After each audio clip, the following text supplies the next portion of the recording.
Hello and welcome to another edition of Stormy Weather. It's been a little minute, but here we are on episode 13, and we all know how we feel about the number 13, and it's probably appropriate after the crazy storms we had this past weekend.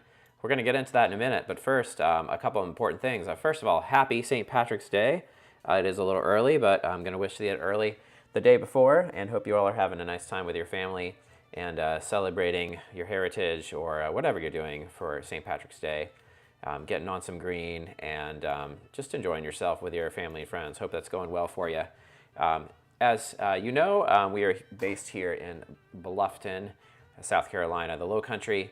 We are very close to Savannah, Georgia, which is probably one of the largest St. Patrick's Day celebrations in the country. And I was down there last week, and it was absolutely just already getting crowded, and the parking prices were, of course, going through the roof. So if you would like to support this podcast, Stormy Weather, we just do this really, not to make money, really to inform the audience about weather. And I am a musician. I'm not a meteorologist, so I enjoy just talking about weather, talking about music, talking about food, all sorts of random things. And you can scan that QR code at the upper left corner of your screen, or you can just Venmo us at Baranach Studios. And that would be appreciated because we enjoy really doing this, and would love to expand the operation in the future. So thank you again for supporting Stormy Weather, this podcast. So we're going to now take a look at things. We're going to look here at this storm and what happened here. So obviously, it's been quite a tough time, and much of the country dealing with some very, very difficult conditions. So let's go through what happened here.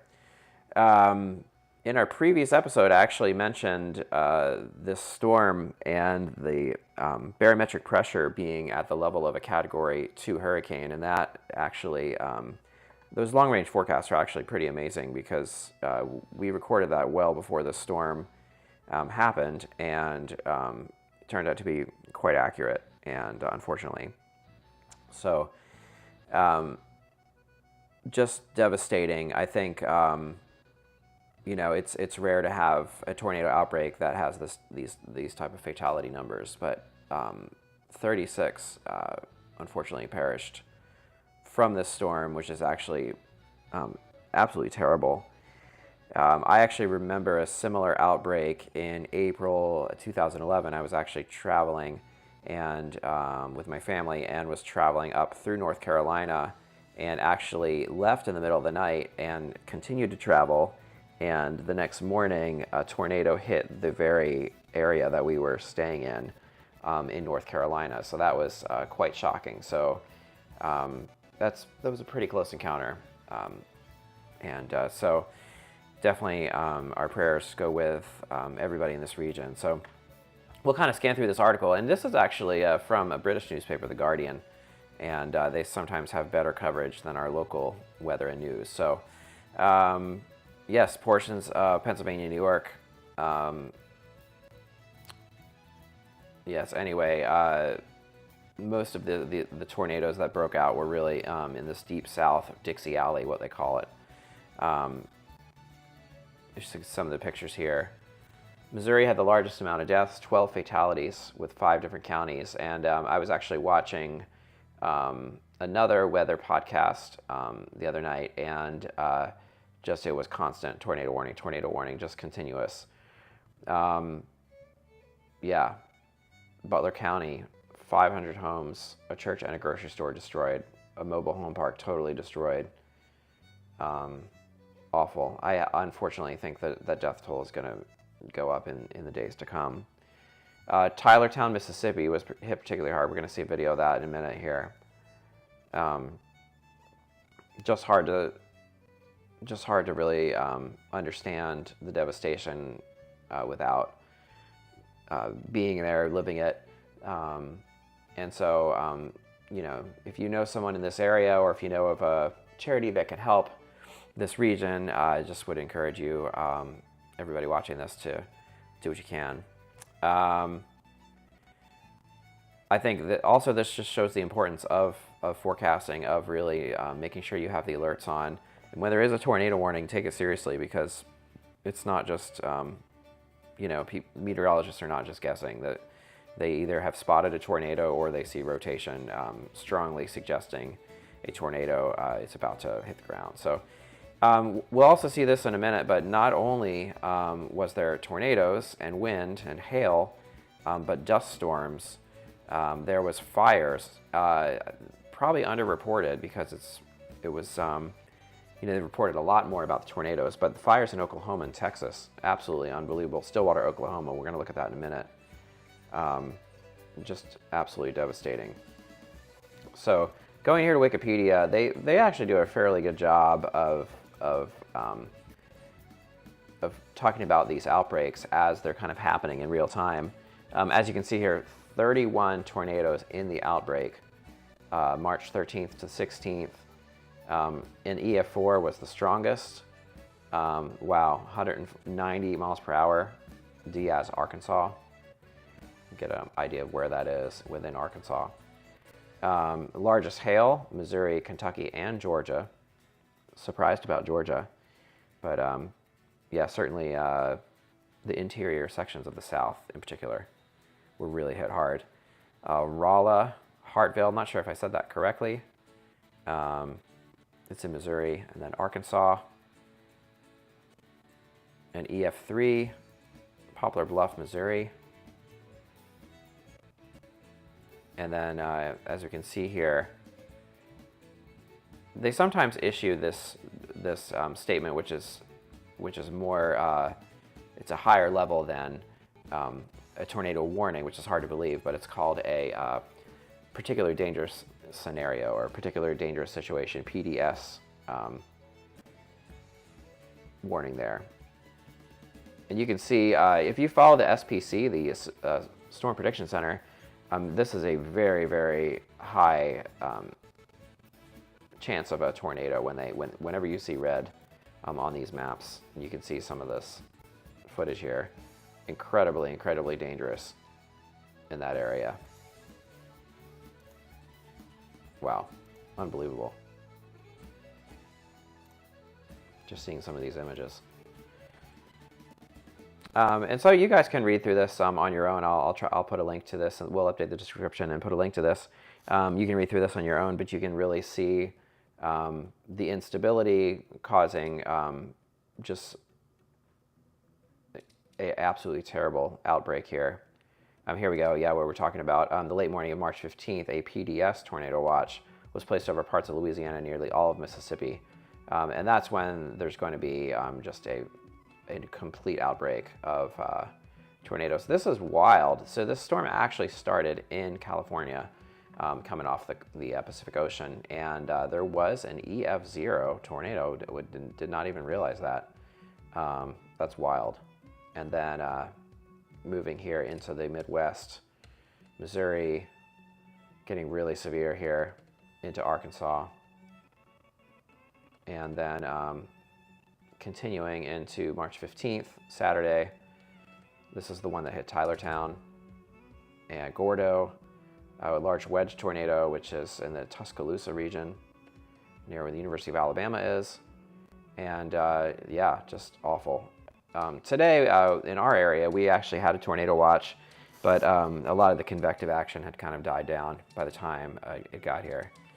Another thing, not everybody always mentions is the snowfall. If you've ever been out in the reach of Lake Tahoe and those Sierra Nevada mountains, they just get dumped on when these big Pacific storms come in. And so, again, you can read through this, but this is just absolutely wild. All right. Yes, this is some of the video. This is, I'm trying to think where this is exactly. I think this might be Tylertown, Mississippi. Oh no, this is actually Gordo, Alabama. Absolutely terrible.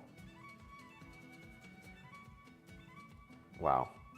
And you can see just the trees just flattened. The force of a tornado is just unbelievable. So when you hear of a tornado warning, you really have to seek shelter in an interior room. as soon as possible, because a lot of these areas in the deep south, they don't all have basements, especially out here in the low country. I know middle of the south, they have more basements with some of this, more of the foothills. Wow, unbelievable, the devastation. Just thinking about if there were no warnings, how much more awful that would be. This is Tylertown, Mississippi. This is Chris Weather chasing. Check that guy out on X or YouTube. He does a great job. Yeah, unbelievable.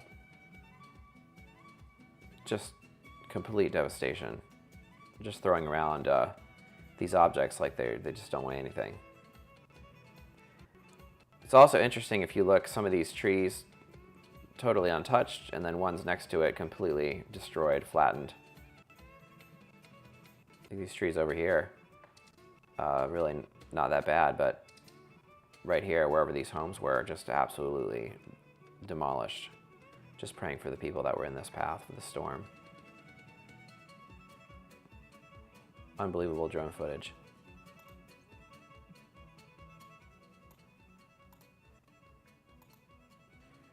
And another thing really wasn't talked about much was the fires in Oklahoma. Absolutely devastating. And if you see here, we're going to go back here to the fires. It actually showed up on radar. Absolutely just enormous fires. And just some of this video here. The whole sky was orange. Unbelievable.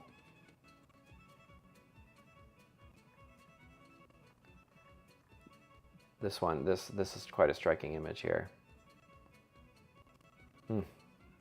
Firefighters absolutely doing their best. And this is, again, from the same storm. So 130 wildfires raged across 44 counties, fueled by 60 to 80 mile per hour winds with dry conditions. So it really was awful. You can see there. Let's see if we can make this full screen.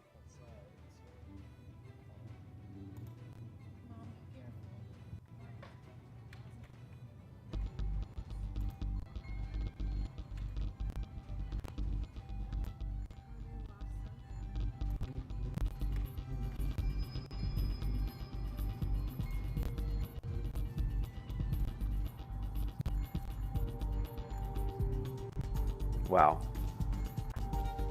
Unbelievable. So, you know, these storms, when we talk about them way in advance, you know, I think it's sometimes hard to prepare for what you don't know. But just absolutely devastating. You know, take these things seriously. All right, we're going to go to seeing something else here. Let's go here and check out... play that again. Sorry about that. All right. So moving on, let's do something a little bit more optimistic. So here in this region, as I mentioned, we're close to Savannah. They take St. Patrick's Day very seriously. And there was a parade canceled today on Hilton Head Island due to the severe weather threat. And although that didn't really pan out, it was just a lot of rain and wind. Fortunately, the risk was generally over by the time it really made it here. So there was quite a significant amount of wind. Beaufort County, which is where Bluffton's located, had a significant amount of wind, and you can see here in Beaufort, 47 mile per hour winds, 44 in Savannah, which is fairly significant. And as you can see here, it's going to be beautiful here tomorrow. Not that warm, but nice. 61 for 2 p.m., 66. So definitely not a beach day, but a nice day for a St. Patrick's Day parade. So if you're in the Savannah region, there is a lot to see on St. Patrick's Day. Just, yeah, there's a lot that goes on. I'll just leave it at that. Let's look here at the forecast. Okay, so here's our current conditions. As you can see, there's just monster storms, still maintaining a pressure of 990 millibars. And as I was kind of watching it come through today, most of the storms seem to be located north of us, more of the severe weather, as it came through. So looking forward in the forecast, we're not looking at another storm of that magnitude in the near future, although this is fairly significant, 984 millibars. That is pretty significant. And that's going to but it's going to not be as nearly as severe as the storm we just had. So comparison, it's not going to be quite as intense. However, I did want to show you something which is kind of interesting. Let's go back here, look at the temperatures. Oops, got the wrong one there. All right. So you can see here, we're here around this time. We're at 68 degrees. It is going to get cooler here in this region. You can see there 59. But what's really wild is kind of pay attention here to the middle of the country. Say, look around Lincoln, Nebraska, this area. So it's 45 currently tomorrow morning. But then look what happens. This massive amount of heat coming up from Mexico.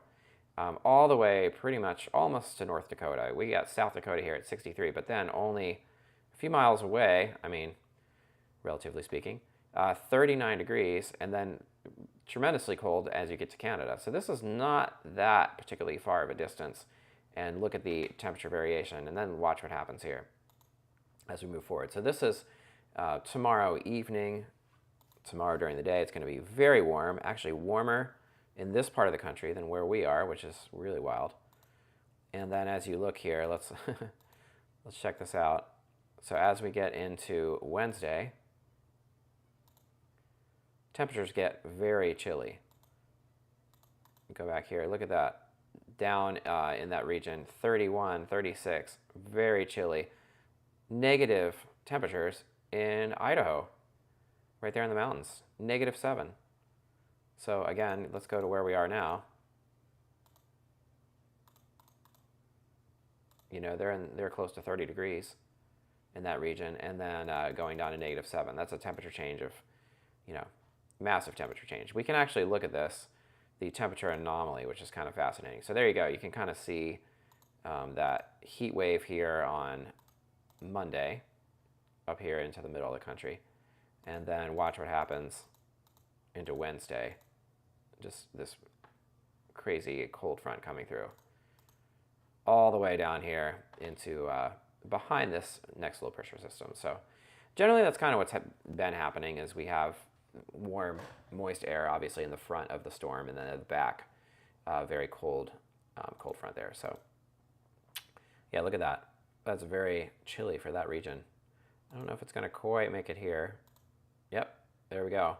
So what is that, 8 p.m. on Wednesday, Thursday? Thursday. Let's see if that jives with our AccuWeather forecast. So we're going to pull that up here for locally and look at Thursday evening.